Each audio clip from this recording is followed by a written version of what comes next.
दिल्ली के मुख्यमंत्री अरविंद केजरीवाल ने दोहराया है कि भ्रष्टाचारियों को किसी भी हालत में नहीं बख्शा जाएगा। भ्रष्टाचारियों के खिलाफ कार्रवाई करने के लिए वो अपनी जिंदगी दांव पर लगा देंगे। केजरीवाल के मुताबिक अब तक उन्होंने शीला दीक्षित सरकार के खिलाफ 370 पन्नों की जो भ्रष्टाचार संबंधी रिपोर्ट बनाई थी वो मीडिया रिपोर्ट पर आधारित थी, इसलिए उन्हें इन तथ्यों को जुटाने और कार्रवाई करने के लिए वक्त चाहिए। अभी सरकार बने हुए 6 दिन भी नहीं हुए हैं। एंटी करप्शन जो स्टेट विजिलेंस डिपार्टमेंट मुख्यमंत्री के ऑफिस के अंडर में आता है, उसकी हालत बहुत बुरी थी। उसको बिल्कुल ख़त्म किया हुआ था इन लोगों ने। वहाँ पे 30 पोस्ट्स थी इंस्पेक्टर्स की, 11 केवल पोस्टेड हैं, 19 वैकेंसीज हैं। एसीपी के लेवल पे वैकेंसीज हैं, डीसीपी के लेवल पे, सब इंस्पेक्टर के लेवल पे, मतलब वहाँ पे कुछ एग्जिस्ट ही नहीं करता था। एंटी करप्शन जो स्टेट विजिलेंस डिपार्टमेंट था, वो कोई भी वो उठाता था केस, उसको दबा दिया जाता था। इसको पूरे को ओवरऑल करने की ज़रूरत है और मैं कर रहा हूँ। तो सबसे पहले तो हमें ऑफिसर्स की ज़रूरत है। अब ऑफिसर्स ढूंढने में भी बड़ा एहतियात बरतने की ज़रूरत है, क्योंकि अगर आप एंटी करप्शन में ईमानदार ऑफिसर्स को लाना पड़ेगा, कहीं ऐसा ना हो कि यही लोग समस्या बन के बैठ जाएं।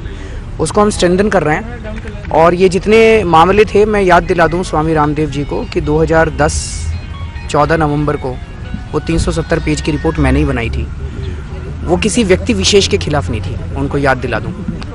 वो कॉमनवेल्थ में हुए घोटालों की सबूत थे, उनकी सबकी जांच करेंगे हम। सुनो तो सही, वो कैसे लिया उन्होंने, पता नहीं कैसे लिया उन्होंने।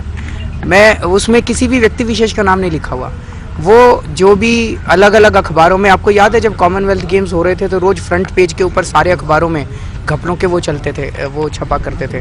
फिर वो सारी कटिंग्स लेके और वो सारा जितना भी पब्लिक डोमेन में मटेरियल आया था, मैंने वो रिपोर्ट बनाई थी। उसको सबको इस्तेमाल करेंगे हम, लेकिन उसको इस्तेमाल करके हम किसी अपनी एजेंसी को तो देंगे ना। अब एजेंसी एग्जिस्ट ही नहीं करती, एजेंसी में आदमी ही नहीं है, तो उसकी जांच कौन करेगा। तो मैं बार बार ये कहने की कोशिश कर रहा हूँ कि अभी हमारे को 8 दिन हुए हैं, थोड़ा सा समय दीजिए। किसी को भी नहीं बख्शा जाएगा। मतलब भ्रष्टाचार से समझौते का सवाल ही नहीं उठता। अपनी जिंदगी दांव पे लगा दूंगा, लेकिन भ्रष्टाचार के साथ समझौता नहीं होने वाला। आपको बता दें कि योग गुरु बाबा रामदेव ने सवाल उठाया था कि केजरीवाल ने सत्ता में आ जाने के बावजूद अब तक दिल्ली की पूर्व मुख्यमंत्री के खिलाफ कार्रवाई क्यों नहीं की। Bureau report.